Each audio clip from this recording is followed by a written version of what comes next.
ఈ రోజు వీడియోలో దాబా స్టైల్ ఆలు పరోటా ఎలా చేసుకోవాలో నేను మీకు చూపిస్తాను.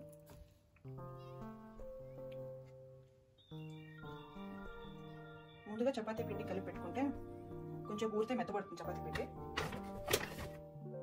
ఇందులో కొంచెం ఉప్పు, కొంచెం వామ్ వేసుకుందాం. ఎందుకంటే చపాతీ కదా హెవీగా ఉంటుంది ఇది ఆలు పరోటా, జీర్ణం అవ్వడానికి కోసము అండ్ టేస్ట్ కూడా వస్తుంది వామ్ వేస్తే, అందుకనేసి వామ్ యాడ్ చేసుకోవాలి. ఇప్పుడు వాటర్ వేసుకుని మెల్లిగా కొంచెం వాటర్ వేసి మిక్స్ చేసుకుంటూ రావాలి. ఇలా బాగా కలుపుకున్న తర్వాత ఒక 2 స్పూన్లు ఆయిల్ వేసుకుని ఇంకోసారి బాగా పిసికి అలానే కొంచెం మూసి పెట్టేస్తే చపాతీ పిండి చాలా సాఫ్ట్గా వస్తుంది. దానిపైన ఒక కాటన్ క్లాత్ వేసి మూసి పెట్టేయాలి. ఇంకా ఉల్లగడ్డ ఉడకపెట్టుకుని ఇవన్నీ చేసుకునేంతవరకు ఇది మెత్తగా ఊరుతూ ఉంటుంది. ఇప్పుడు ఆలు పరోటాకి స్టఫ్ ఎలా చేసుకోవాలో చూద్దాము. దానికి ఫస్ట్ ఉల్లగడ్డ తీసుకోవాలి. ఇలా హాఫ్గా కట్ చేసేసి కుక్కర్లో వేసి 3 విజిల్స్తో ఉడకపెట్టించుకోవాలి. ఒక 1/2 కప్పు వాటర్ వేసుకుని 1 టేబుల్ స్పూన్ సాల్ట్ వేసుకొని ఉడకపెట్టిన ఉల్లగడ్డతో పాటు మిక్స్ చేసుకోవడానికి ఆనియన్స్, పచ్చిమిరపకాయ లేకపోతే పండుమిరపకాయ, కొత్తిమీర కట్ చేసుకుని చిన్నగా కట్ చేసుకుని అందులో పాటు మిక్స్ చేసుకోవాలి.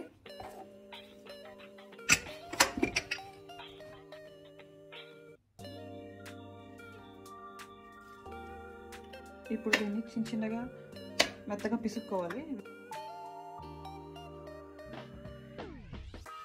ఇప్పుడు మనం రెడీ చేసుకున్నవన్నీ మిక్స్ చేసుకోవాలి.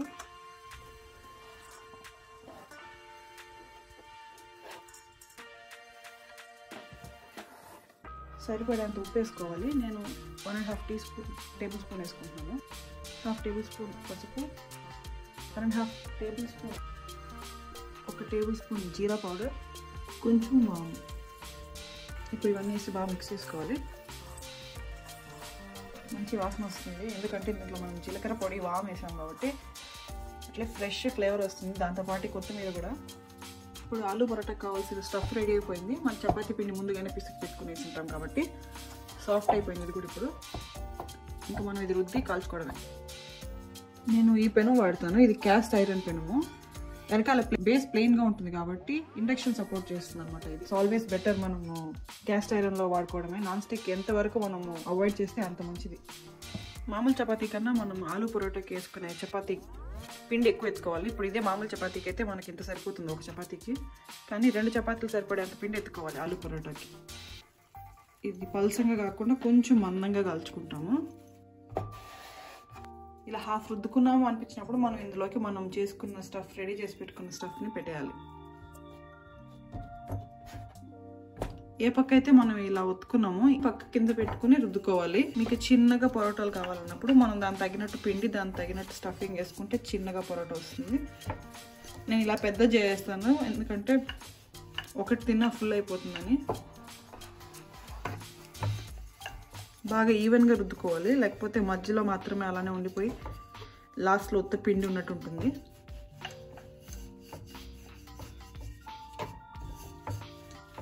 పెను ఇప్పుడు బాగా కాలిపోయింది. నెయ్యి వేసుకోవాలి ఫస్ట్. ఇది నేను ఇంట్లో చేసిన నెయ్యి, టేస్ట్ చాలా బాగుంది, నాకు బాగా నచ్చింది ఇది. ఇప్పుడు మనం ఇందులోకి పెను ఎక్కువ కాలకూడదు, మీడియం ఫ్లేమ్లోనే పెట్టి కాల్చుకోవాలి. ఇది మనం ఇందులోకి ఎక్కువ నెయ్యి వేసుకుంటాము, కానీ ఇదే ప్లేస్లో ఆయిల్ కూడా వేసుకోవచ్చు. కానీ ఇంత ఆయిల్ వేసుకోవడానికి మనం నెయ్యి వేసుకోవడం చాలా బెటర్, హెల్తీ కూడా, టేస్ట్ కూడా బాగుంటుంది నెయ్యి వేస్తే.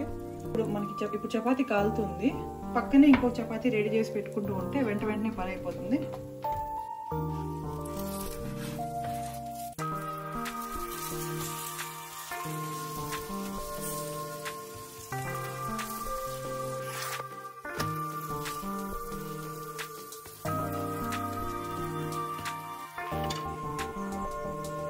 ఆలు పరోటా కాంబినేషన్ పెరుగు, ఊరగాయ, కొంచెం సాల్ట్, ఒక పించ్ చాట్ మసాలా, కొంచెం కొత్తిమీర. వేడి ఆలు పరోటా రెడీ అయిపోయింది.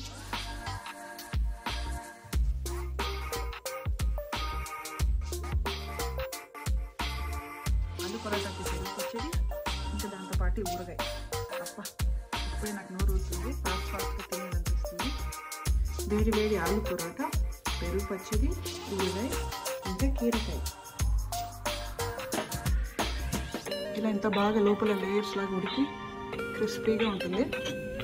ఖచ్చితంగా మీరు అందరూ ట్రై చేసి చూడాలి. చాలా టేస్టీగా యమ్మీగా ఉంది.